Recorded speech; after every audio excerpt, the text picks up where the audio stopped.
This is the question number 8 of exercise 5.3। क्या कह रहा है देखो, मैं इसमें क्वेश्चन पढ़ लेती हूँ, ठीक है। Find the sum of first 51 terms of A P whose second and third term is 14 and 18 respectively. ठीक है, तो आपको क्या कहा गया है कि कोई ए पी है, लेट सपोज कोई ए पी है A1 A2 A3 dash dash dash AN, ठीक है। तो आपको कहा गया है कि जो A51 है, यहाँ पे लेट सपोज A51 होगा, तो यहाँ तक के जो जितने भी टर्म्स हैं उनका सम निकालिए, ठीक है। जब आपको क्या दिया गया है, A1 नहीं दिया है, ठीक है, A2 दिया है, क्या दिया है, A2 14 है और A3 क्या दिया है, 18 है। तो ठीक है, हम D निकाल सकते हैं इससे। D इक्वल्स टू क्या हो जाएगा, A3 माइनस A2 करेंगे, इट मीन्स कि 18 माइनस 14 इक्वल्स टू 4। तो D आपका क्या आ गया, 4 आ गया है, ठीक है। डी आपका 4 आ गया है। तो देखो अब आप क्या करोगे, ए बी निकाल लेते हैं, क्योंकि हम क्या जानते हैं, we know that, VKNOW, we know that, ठीक है। हम क्या जानते हैं, SN इक्वल्स टू, हमें SN निकालना है ना, S51 निकालना है। तो S51 का फॉर्मूला क्या होगा, सम ऑफ एनी AP। तो उस सम निकालने का फॉर्मूला क्या होता है, SN equals to N/2 2A plus N minus 1 into D, ठीक है। ये तो आपको फॉर्मूला पता है, लेकिन इसमें A की भी तो ज़रूरत पड़ रही है, ठीक है। A की ज़रूरत पड़ रही है, तो हम क्या करेंगे, सबसे पहले A निकालेंगे, A फाइंड करते हैं। चलो, तो हमें पता है, हमने 5.2 में क्या पढ़ा है, AN equals to A plus N minus 1 into D। ये फॉर्मूला हमने पढ़ा है ना। तो हम इसकी हेल्प से क्या निकाल लेंगे, A निकाल लेंगे, ठीक है।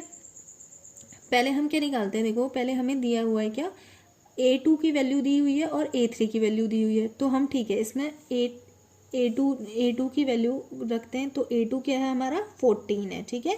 A हमें नहीं पता है, तो A को ही लिखेंगे, माइनस N। कौन सा टर्म है, 14 कौन सा टर्म है, इट इज सेकेंड टर्म। तो 2 माइनस 1 इंटू D कितना है, 4 है, ठीक है। तो 14 इक्वल्स टू A प्लस ये आपका आ गया 1 और ये आ गया 4। तो A इक्वल्स टू कितना आ गया, 14 माइनस 4। तो 14 माइनस 4 इट इज 10। तो A इक्वल्स टू कितना आ गया आपका, 10 आ गया, ठीक है। A इक्वल्स टू क्या आ गया आपका, 10 आ गया। आपने A2 की हेल्प से क्या निकाल लिया, A2 की वैल्यू रखी इधर पे, A2 की वैल्यू क्या दे रखी थी, यहाँ पे आपको 14 दे रखी थी, है ना। तो आपने 14 की वैल्यू इधर पे रखी AN की जगह पे, और nth टर्म यानी कि वो सेकंड टर्म था, और इसकी हेल्प से आपने A निकाल लिया। तो A आपका फाइंड हो चुका है, ठीक है। तो अब A की वैल्यू हम क्या रखते हैं, इस SN में रखते हैं, ठीक है। तो आपको दिया हुआ है क्या, आपको फिर से हम एक बार फॉर्मूला लिख लेते हैं, ठीक है। SN equals to N/2 2A plus N minus 1 into D, ठीक है। तो SN की वैल्यू क्या है बेटा, देखो यहाँ पे SN की वैल्यू S51 निकालना है हमें। तो हमें SN तो फाइंड करना है, तो SN को SN ही लिखेंगे। और N कौन से नंबर तक का हमें SN की वैल्यू निकालनी है, हमें 51 तक का क्या करनी है, SN की वैल्यू निकालनी है। तो यहाँ पे हम क्या रखेंगे, 51 nth टर्म, यानी कि 51th टर्म तक का हमें क्या निकालना है, AP का सम निकालना है। तो हम N की वैल्यू क्या रखेंगे, 51 रखेंगे, ठीक है, अपॉन 2। और 2 का 2 और A हमने फाइंड कर लिया था, वो आ रहा था क्या, 10 आ रहा था, ठीक है। प्लस फिर से 51 माइनस 1 इंटू D कितना है आपका, D हमारा आया था 4, ठीक है। तो ये सब चीज़ें आ गई हैं, तो रख लेते हैं 51/2 into 2 10 20 plus 51 minus 1 it is 50 और चलो मैं लिख देती हूँ 50 इंटू 4, ठीक है। तो यहाँ पे लिखते हैं 51/2 20 प्लस 4 5 20, तो ये आ गया 200। फिर से लिखेंगे 51/2, ये आ गया आपका 220, ठीक है। तो 220 से काटेंगे तो 110 आ जाएगा, ठीक है।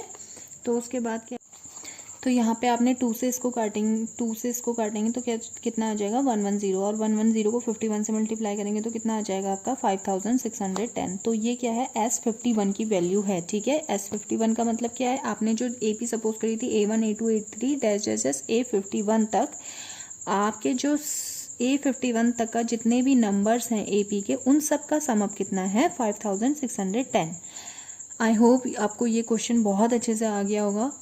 अगर कोई डाउट है तो आप मुझे कमेंट करिए। और जो नेक्स्ट क्वेश्चन है, क्वेश्चन नंबर 9, इसके लिए मैंने नेक्स्ट वीडियो बनाया है, वो आप देख सकते हैं, ठीक है।